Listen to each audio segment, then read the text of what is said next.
지난 시간 또 몇 주간에 걸쳐서 모세가 시내 산 앞에 가시떨기 나무 앞에서 불꽃으로 나타나신 하나님과 대화를 나누는 그런 장면을 저희가 계속해서 묵상을 해왔고, 오늘 이제 또 하나의 대화, 이제 거의 대화가 마무리되는 그런 본문 말씀을 이렇게 함께 나누려고 합니다.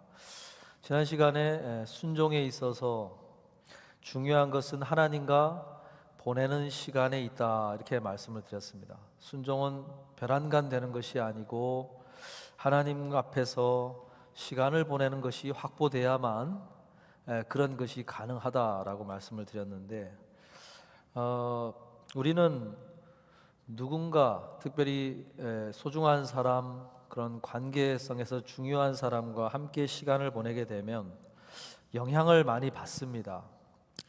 사랑하는 관계에 있는 가족들 함께 보낼 때 일반적인 관계보다 더 특별한 감정을 느끼게 되는 것이고, 그리고 연인들이 함께 할 때에도 마찬가지죠. 연인들이 함께 좋은 교제의 시간을 보낼 때는 시간이 굉장히 다르게 느껴진다고 하는 말을 하지 않습니까? 진로를 놓고 고민할 때 특별한 멘토가 되는 사람과의 만남은 너무나 중요한 방향을 결정하게 만드는 그런 영향을 받게 되죠. 그리고 우리가 이민 1세대들 이렇게 지나오신 분들 보면은 많은 분들이 그런 얘기를 하지 않습니까? 미국으로 이민을 올 때 공항에 누가 나왔느냐에 따라 미국에서 일할 직업군이 결정이 된다, 이렇게 얘기를 하지 않습니까? 나를 마중 나온 사람이 하고 있는 그런 업종에 관련돼서 관심을 갖게 돼 있고, 또 그가 마련해 놓은 그런 여러 가지 것들에 도움을 받아서 그 일을 하게 되는 것이죠. 그러니까 우리는 시간을 누군가와 보낸다는 건 굉장히 중요한 영향을 받는다는 것입니다. 잠언 13장 20절에도 보면 지혜로운 자와 동행하면 지혜를 얻고 미련한 자와 사귀면 해를 받느니라 그랬어요. 지혜로운 자와 동행하면 지혜를 얻는다 그랬어요. 사람과 시간을 보내면 알게 모르게 그가 하는 말, 그가 하는 생각의 흐름들, 이런 것들 속에서 듣고 나누면서 영향을 받게 된다는 것이죠. 그래서 하나님과 시간을 보낸다는 것은 그런 차원에서 생각할 수 있습니다. 우리는 인격을 가진 존재와 시간을 보낼 때 그런 영향을 받게 돼 있는데, 하나님과 보내는 시간도 그런 영향을 받게 되는 거예요. 우리가 기도하기 위해서 바쁘게 일들만 하다가 한번 기도를 시작해 보세요. 마음에 어떤 마음이 생기는가? 그냥 일반적인 것과는 다른 차원의 것들이 감지가 될 수 있고, 말씀을 듣고 생각하다 보면 여러 가지 다른 주제들이 생각이 될 때가 있는 거죠. 그게 다 영향을 받는 그런 모습이라고 할 수 있습니다. 야고보서 3장 17절에 보면 이런 얘기를 하죠. 오직 위로부터 난 지혜는 첫째 성결하고 다음에 화평하고 관용하고 양순하며 긍휼과 선한 열매가 가득하고 편견과 거짓이 없나니, 그래요. 예수님의 형제 야고보는 그렇게 이야기합니다. 땅으로부터 난 지혜와 위로부터 나는 지혜가 다르다라고 그랬어요. 땅으로부터 나는 지혜, 그 다음에 위로부터 나는 지혜, 다르다. 그러니까 성경이 말하는 위로부터 나는 지혜는 우리가 기본적으로 생각하는, 살아가면서 나누는 지혜와는 다른 목적, 다른 방향성을 가지고 있다는 것입니다. 성경이 말하는 위로부터 난 지혜는 이 세상에서 얼마나 성공하느냐와 관련된 지혜를 공급해 주시는 것이 아니라 더욱 근본적인 지혜를 다루고 있다는 것입니다. 하나님을 경외하는 것, 그리고 그것이 우리의 삶에 미치는 의로운 삶의 걸음, 그런 것을 알려주려고 하는 지혜를 하나님의 위로부터 나는 지혜가 알려주려고 하는 지혜다, 그런 말을 하고 있는 거예요. 잠언 9장 10절에서 그렇게 얘기하지 않습니까? 여호와를 경외하는 것이 지혜의 근본이요 거룩하신 자를 아는 것이 명철이니라. 지혜의 베이직을 파고 들어가면 뭐가 거기에 놓여져 있느냐? 하나님을 경외하는 것이 지혜의 가장 베이직한 것을 발견하게 될 것이다라고 이야기를 하는 것입니다.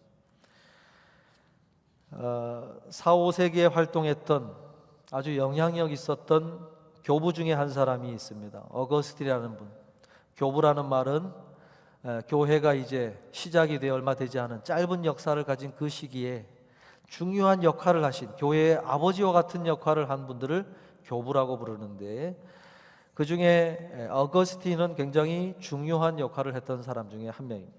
이분이 참된 지혜를 어떻게 설명하느냐? 성경이 말하는 참된 지혜는 하나님을 사랑하는 질서 있는 사랑을 회복시켜주는 지혜입니다 그랬어요. 어떤 하나님의 사랑하는 법을 가장 잘 할 수 있는 포지셔닝을 우리 마음에서 만들어주는 지혜다라고 이야기를 합니다. 우리는 이런 말을 들으면 별로 관심이 안 갑니다. 바르게 포지셔닝 한다. 발음의 문제, 올바름의 문제, 이 우리의 관심이 별로 없어요. 발음의 문제보다는 유익의 문제, 편리함의 문제, 효과의 문제, 그리고 나의 기분과 감정을 다룰 수 있는 문제, 이런 것에 더 중요하게 생각하지 올바름의 문제, 발음의 문제는 별로 중요하게 여기지 않는 시대입니다. 그러다 보니까 가정의 가훈이 사라졌어요. 요즘 가훈 얘기하는 사람이 어디 있습니까? 그래도 예전에는 인생을 이렇게 살아야 한다, 가훈이 다 있었기 때문에 학교에서 가훈을 알아오라 그러면 부모가 해줘요, 얘기를. 뭐 정직하게 살아야 한다, 또 뭐 바르게 살아야 된다, 뭐 열심히 살아야 된다, 성실하게 살아야 된다. 보통 가훈으로 내놓는 것이 올바름의 어떤 가치를 갖다가 다 나눠주던 그런 시기였는데, 지금 그런 얘기하면 고리타분하다고 얘기를 합니다. 그저 내 기분을 어떻게든 내 감정, 내 상황에 좀 맞는 그런 이야기들, 이런 것이 더 중요하게 여기는 시대에 우리가 살아가고 있는. 그런데 성경은 우리가 기울어져 있다라고 이야기를 계속합니다. 기울어져 있다.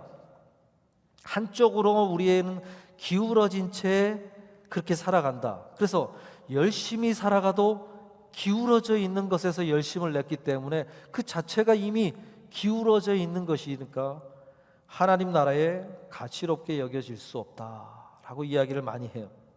왜 그럴까요? 하나님은 우리를 창조하신 분이기 때문에 우리의 기울어진 모습을 아신다는 것이죠. 그래서 그걸 회복시켜 주려고 하는 그런 지혜를 공급해 주기를 원하신다는 거예요. 그게 발음의 문제이죠. 여러분, 우리가 얼마나 기울어져 있는가, 심리학과 사회학 이런 분야에서 많은 실험을 하는데, 사람들은 뭔가를 판단할 때 자신이 아주 공정하고 아주 중립적이라고 생각을 다들 한다고 여깁니다. 그렇게 생각을 한대요.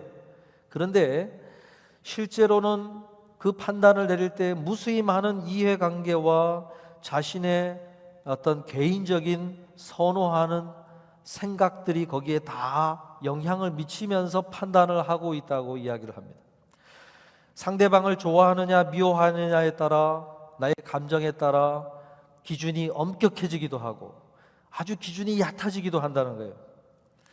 한 사회 심리학 실험에서 관찰을 해보니까 사람들이 자신이 좋아하는 스포츠 스타가 운동 경기를 하다가 규칙을 어기면 아유 그럴 수도 있지 뭐 하고 아주 관대하게 바라본다는 거예요. 그런데 자신이 싫어하는 경쟁팀에서 뛰는 선수라든지 자기가 싫어하는 선수가 똑같은 행동을 하면 원래 저 사람은 저렇게 부정직하다라고 여기면서 아주 강하게 비난을 하더라는 거예요. 자신이 호감을 느끼고 있느냐 아니면 비호감을 느끼고 있느냐에 따라 다른 판단을 한다는 거예요.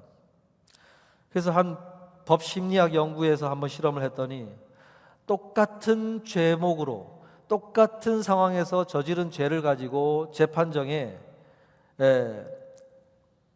등장을 시켰는데 배심원들이 어떤 판단을 내리는가를 이렇게 가만히 관찰을 한 거예요. 근데 한 사람은 아주 호감형으로 외모를 가진 사람, 사람들이 좋아할 만한 잘생긴 얼굴에 또 체격도 운동으로 단단히 다져진 근육질의 몸매를 한 그런 사람이 그 법정에 들어섰고, 또 한 사람은 아주 비호감을 가진 외모를 가진 사람을 세웠어.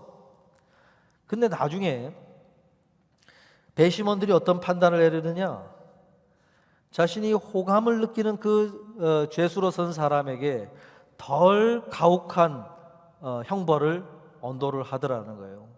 반대로 비호감의 외모를 가진 사람에게는 더 가혹한 판단을 내리더라는 거예요. 이것도 얼마나 기울어져 있는 것입니까?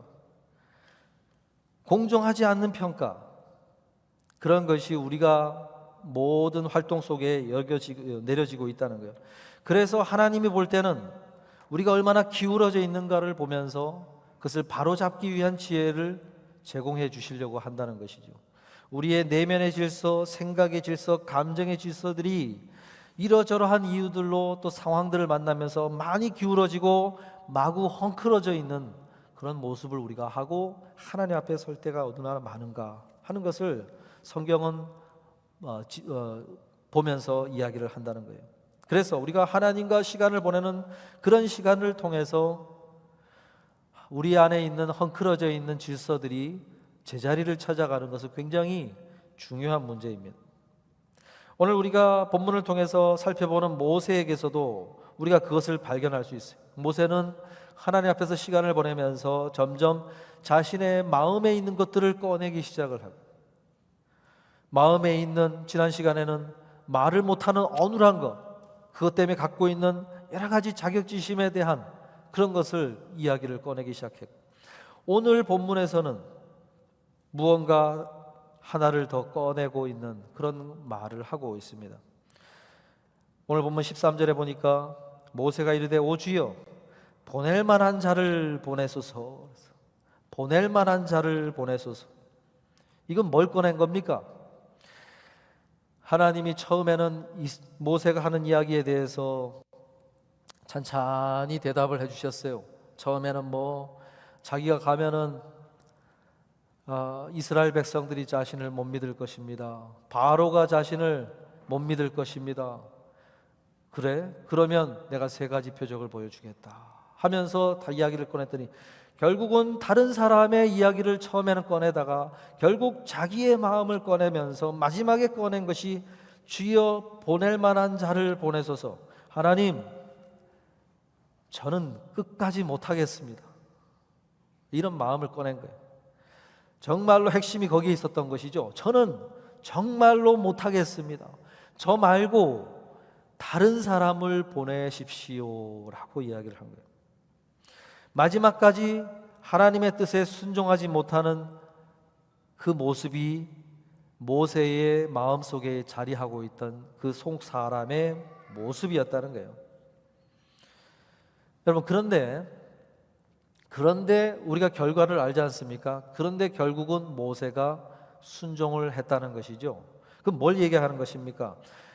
최종적으로 순종할 수 있기 위해서는 내 안에 있는, 내 마음속에 있는 마지막 정말로 내 안에 들어있는 그 속마음을 꺼내고 나서야 그것이 가능했다라고 이야기를 하는 것입니다. 내 안에 어떤 내 속사람의 마음이 하나님의 뜻을 순종하지 않고 싶어 하는 나 자신을 들여다보면서 그 앞에서 이게 내 참 모습입니다 하나님 하면서 그 앞에서 자신의 진짜 모습이 무엇인지를 확인하고 좌절하고 그러한 시간이 있어야만 하나님 앞에서 순종의 걸음이 시작이 될 수 있다는 것입니다. 이것이 나라는 사람이구나, 나 자신에 대해서 실망을 해야 된다는 거예요.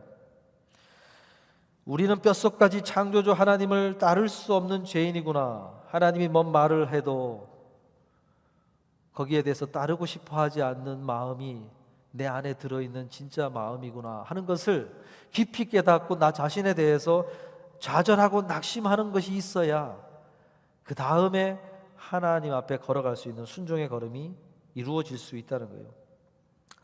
그럼 우리는 나 자신에 대해서 이렇게 자신할 때가 참 많지요. 나는 이것도 할 수 있고 저것도 할 수 있고 이렇게 할 수 있는 그런 하나님 나라에서 자신감을 갖고 이렇게 걸어갈 수가 있습니다. 그런데요, 누가 그렇게 자신할 수 있을까요? 깊이 들어가면 내 마음 깊은 곳에 들어있는 마음이라는 것이 하나님께 저항하고 하나님의 뜻에 순종하고 싶어 하지 않고 하는 마음이 들어있는, 그것이 우리 참 모습이라고 하는 것을 깨닫게 되면 우리가 자신할 수가 없지요. 왜냐하면 근본적으로 우리는 에덴 동산에서 일어났던 아담과 하와가 불순종함으로 하나님 앞에서 가졌던 그 불순종한 기억이 우리의 깊은 곳에 다 스며들어 있어서, 그것이 무의식 속에서 다 들어 있어서 그것이 우리에게 많은 영향을 미치고 있기 때문에 그렇다는 거예요. 그래서 하나님의 사람 바울도 그런 고백을 합니다. 로마서 7장 21절 24절에서 그러므로 내가 한 법을 깨달았노니 곧 선을 행하기 원하는 나에게 악이 함께 있는 것이로다. 내 속사람으로는 하나님의 법을 즐거워하되 내 지체 속에서 한 다른 법이 내 마음의 법과 싸워 내 지체 속에 있는 죄의 법으로 나를 사로잡는 것을 보는도다. 오라 나는 곤고한 사람이로구나. 이 사망의 몸에서 누가 나를 건져내랴. 그래서 바울은 열심히 하나님의 성령을 따르고 기도하고 열심히 자신의 내면의 죄악과 싸워 나아간다면 자신의 마음이 하나님 앞에서 하나님이 기뻐하시는 그런 마음이 될 줄 알았다는 것이죠. 그런데 열심히 그렇게 하나님의 사람으로 걸어갔는데도 불구하고 스멀스멀 자신의 몸 깊은 곳에 어디 있었는지 그것이 막 새어나와서 하나님의 법을 즐거워하는 자신을 끌고 하나님의 법을 싫어하는 법으로 끌고 가는 자신의 마음이 자꾸 발견이 된다고 소개를 한 것입니다. 이건요, 자신의 마음을 깊이 들여다본 사람이 발견할 수 있는 것이죠.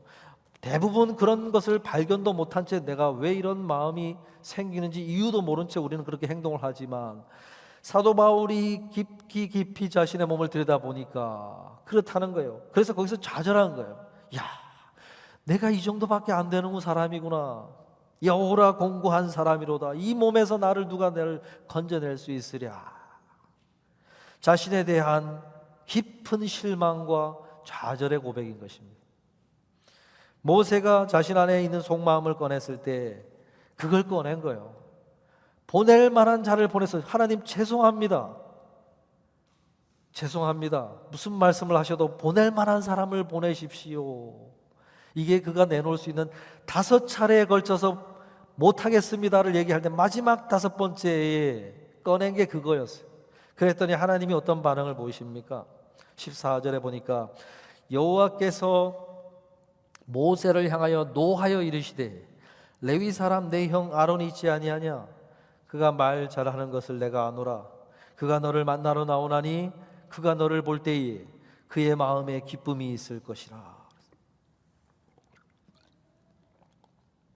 하나님의 반응이 무엇이었다고 소개합니까?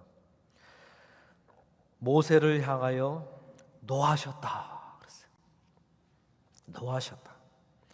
여러분, 이 노하시다 굉장히 강한 표현이죠.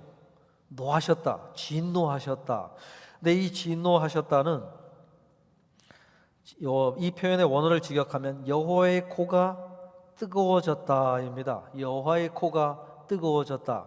이것은 우리가 울그락불그락 우리의 불쾌한 감정을 나타낼 때 얼굴에서 막 붉은 빛깔이 돌면서 울그락불그락한 그런 상태를 말하는 것입니다.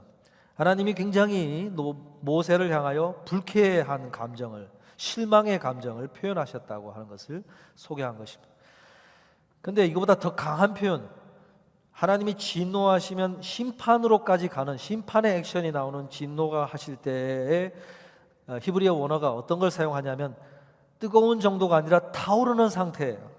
이것을 표현을 하는데, 모세에게 진노하신 것은 그 정도는 아니고 불쾌하시고 실망의 감정을 나타내신 그런 모습을 여기서 표현을 하고 있습니다. 하나님은 모세의 반응에 불쾌하시면서 하나님이 기대하셨기 때문이겠죠.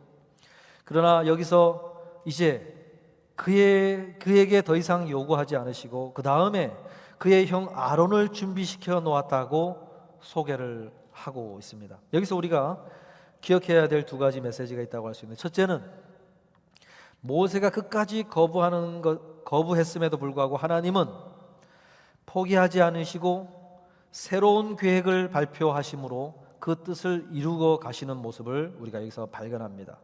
플랜 A가 아니라 할지라도 플랜 B를 통해서도 하나님이 하고자 하시는 일을 그에게 하도록 인도하셨다는 것이죠. 우리가 지난 시간에도 나눈 것처럼 하나님은 이런 분이시라는 것입니다. 하나님의 형상을 닮은 자유의지를 주어서 인격적인 존재로 만드신 그를 설득하시는 거죠. 5차례에 걸쳐서 대화를 통해서 그를 설득하십니다. 그래서 그것이 플랜 A다, 내가 너를 통해서 하는 것이 플랜 A다 라고 그를 계속 설득하시지만 최종적으로 그가 불순종할 때 플랜 B를 준비하신 그것을 꺼내어 그 일을 이루어 가시는 것이 하나님이라고 하는 것입니다. 그래서 하나님의 뜻은 우리 인간의 순종에 기대어 진행하시는 분이 아닙니다. 그래서 우리는 하나님의 말씀이 우리에게 기회를 주려고 하는 것이다 라는 차원에서 받아들여야 된다고 말씀을 전에 나눴던 적이 있죠. 하나님은 기회를 주고자 하시죠. 왜냐하면 우리의 순종이 없어도 하나님은 일을 이루실 수 있는 분이시기 때문에, 그러나 우리의 순종을 통해서 그런 것에 참여시키기를 원하시는 것이 하나님의 마음이기 때문에 그런 것을 하는 것이죠. 그래서 인간의 순종에 기대어 모든 일들을 하시는 분이 아니기 때문에 불완전한 계획을 발표하시는 분이 아니라, 하나님은 인간의 불순종하셔도 하나님의 주권적인 계획과 섭리에 의해서 그분의 일을 이루어 가시는 분이 하나님이라고 하는 것을 우리가 여기서 발견하게 됩니다. 그리고 또 한 가지, 그러나 모세에게 5차례 건면하신 이 플랜 A가 플랜 B로 옮겨갈 때 여기서 모세에게 역할의 변화가 생겼다고 하는 것이죠. 그래서 이 부분을 11세기 유대 랍비인 실로모 이츠하키라고 하는 분이 있는데, 이분이 탈무드와 구약 모세오경에 대해서 굉장히 영향력이 있는 주해를 하신 분인데, 이분이 여기에 대해서 어떻게 이해를 하냐면, 하나님의 분노하심이 훗날 모세 대신 아론에게 제사장 직분을 맡기게 된 이유라고 이렇게 설명을 합니다. 그러니까 원래 하나님의 플랜 A 계획 속에서는 모세가 선지자, 하나님의 말씀을 전하는 선지자적인 역할과 제사를 집례하는 제사장의 역할을 그에게 다 맡기려고 하는 것이 하나님의 플랜 A였다는 거예요. 그러나 그가 끝까지 불순종함으로 그에게서 제사장 역할을 떼어내어 그의 형 아론에게 역할을 맡기신 것이다 라고 볼 수 있죠. 여기서 우리가 무엇을 기억하게 됩니까? 하나님의 부르심엔 우리가 거절할 때 그 거절에는 반드시 책임이 따른다고 하는 것입니다. 거절할 수 있는 자유를 주셨으나 그에 대한 하나님의 책임이 역시 물으신다고 하는 것을 우리가 기억해야 된다는 것이죠. 만약에 모세가 이 제사장의 역할을 수행을 했다고 한다면 어떤 분은 그렇게도 얘기합니다. 그가 르비딤에서 하나님 앞에 큰 실수를 범할 때 그것 때문에 가나안 땅을 들어가지 못하게 되는 계획이 발표되지 않습니까? 만약에 그가 제사장의 역할을 계속해서 역할을 했다고 한다면 그가 그 제사를 통해서 르비딤의 실수를 막았을 수도 있다라고 이야기를 합니다. 제사를 집례하면서 그의 마음을 들여다보는 시간이 더 많아졌을 것이고, 그렇다면 하나님의 말씀을 듣고 그대로 뛰쳐가서 이스라엘 백성들에서 그 역할을 하다가 분노를 참지 못해서 실수를 했는데, 그 실수가 너무나 치명적인 실수였기에 가나안 땅에 들어가지 못하게 되는 그런 결과를 받아들여야만 했다는 것이죠. 그런데 그가 제사장에 집례하는 정기적인 제사를 집례하는 역할을 수행했다고 한다면 그 이야기는 달라졌을 수 있다라고 이야기하는 것입니다. 여러분, 마태복음 25장에 보면 먼 곳으로 출타를 떠나는, 예수님이 비유를 하신데 먼 곳으로 출타를 떠나는 주인이 자기의 소유물을 세 종에게, 충실한 종에게 달란트를 맡기고 가죠. 그때 달란트를 받은 종들이 다 열심히 일을 한 것이 아니라 마지막 한 달란트 받았던 종이 그 달란트를 받아서 그대로 일하지 않고 땅에 묻어두었다가 그대로 주인이 돌아왔을 때, 가지고 나왔을 때 그 주인이 그 종에게 뭐라고 이야기합니까? 마태복음 25장 26절에서 29절에 말씀하기를, 그 주인이 대답하여 이르되 악하고 게으른 종아, 나는 심지 않은 데서 거두고 해치지 않은 데서 모으는 줄로 내가 알았느냐? 그에게서 그 한 달란트를 빼앗아 10달란트 가진 자에게 주라. 무릇 있는 자는 받아 풍족하게 되고 없는 자는 그 있는 것까지 빼앗기리라.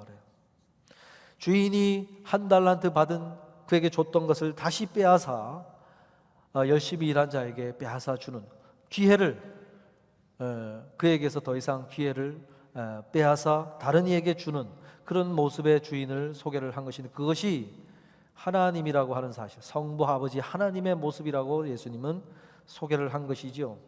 우리가 하나님의 부르심 앞에서 거절할 자유를 인정해 주십니다. 그러나 그 자유가 반드시 그 자유에 대한, 선택에 대한 책임도 역시 우리가 져야 된다고 하는 것을 하나님 나라 차원에서 이해해야 된다는 것이죠. 우리가 그것을 거절한다면 그것을 우리에게 맡기지 않고 다른 이에게 맡기신다고 하는 것입니다. 여러분, 그래서 우리는 어떤 선택을 할 것인가 굉장히 주의 깊게 하실 필요가 있습니다. 내가 선택을 할 때 우리가 쉽게 한다면 즉흥적으로 내가 처한 상황, 그때 내 컨디션, 내 감정, 어떤 그런 것에서 파생되는 많은 생각과 감정들에 따라서 즉흥적으로 선택을 하는 것이 우리에게 많이 일어날 수가 있어요. 그러나 그럴 때 그렇게 기울어진, 우리의 마음이 기울어진 상태에서 선택을 하는 것이 아니라 하나님과 시간을 보내면서 하나님의 말씀이 어떤 생각을 불어넣으시는가, 조용히 기도할 때 하나님이 내 마음속에 어떤 감정들을 불러일으키시고 어떤 것은 사그라들게 하시는가, 이런 내 마음에 기울어진 추를 갖다가 다시 조정하시는 하나님의 그 조정하심 속에서 진지하게 선택을 해 가야 된다는 거예요. 그래야만 그 선택에 대한 책임도 기꺼이 우리가 질 수가 있는 것입니다. 앞서 가라간 믿음의 선조들은 다 그런 원칙을 붙들었던 사람들이 하나님 앞에 크게 쓰임 받았던 사람들이라는 것을 알 수가 있어요. 19세기 영국의 브리스톨이라고 하는 지역에 살았던 조지 뮬러가 있어요. 그분이 처음에 자택에서, 자기 집에서 소규모로 불쌍한 아이들 돌보는, 고아들을 좀 돌보는 사역을 시작을 했는데, 처음에는 한두 명 도와주려고 시작을 한 것인데 그것이 점점 커져서 자기 집에서는 도저히 감당이 안 돼서 후원자들에게 필요를 알리고, 그렇게 해서 고아원을 짓고 운영을 하기 시작하면서 10,000명 이상의 고아들에게 숙식할 장소를 제공하고, 그 다음에 일반적인 교육을 받게 하고, 그 다음에 성경도 배우게 해주고, 직업훈련까지 시켜서 사회에 나가서 정상적으로 살아가도록 그런 일들을 한 사역자의 삶을 살게 된 거예요. 그리고 학교를 세워서 가난한 아이들에게 120만 명 이상의 가난한 학생들에게 교육을 혜택을 하게 하는 그 일들을 했어요. 그래서 93세가 되던 1898년도 그가 세상을 떠날 때 그 브리스톨 전역의 가게와 상점들이 문을 닫고 조의를 표하는, 아주 대단히 사람들에게 조의를 받고 존경을 받는 그런 삶으로 인생이 맞춰졌다고 합니다. 그런데 그가 평생의 원칙으로 붙들고 있었던 것이 하나 있었는데, 그게 뭐냐? 말씀과 기도로 하루를 시작하기 전에는 어떤 결정도 내리지 않겠다고 하는 원칙. 자신의 마음이 기울어져 있는 상태에서 결정 내리지 않기 위해서 애를 쓰는 그런 걸음을 걸었다는 것입니다. 사랑하는 성도 여러분, 오늘 우리도 그런 걸음을 걸어야 되겠지요. 상황이나 감정이나 내게 닥쳐온 많은 근심과 걱정의 염려가 만들어 놓는 많은 생각의 흐름 속에서 우리가 선택을 하는 것이 아니라, 그럼에도 불구하고 하나님과 시간을 보내면서 나에게 불어넣어 주시는 것이 어떤 마음이 있는가를 찬찬히 들여다보며 하나님, 기울어진 마음을 회복시켜 주시는 그 하나님 앞에서 책임 있게 선택하고 나아가는 걸음이 우리에게 있어야 된다는 것입니다.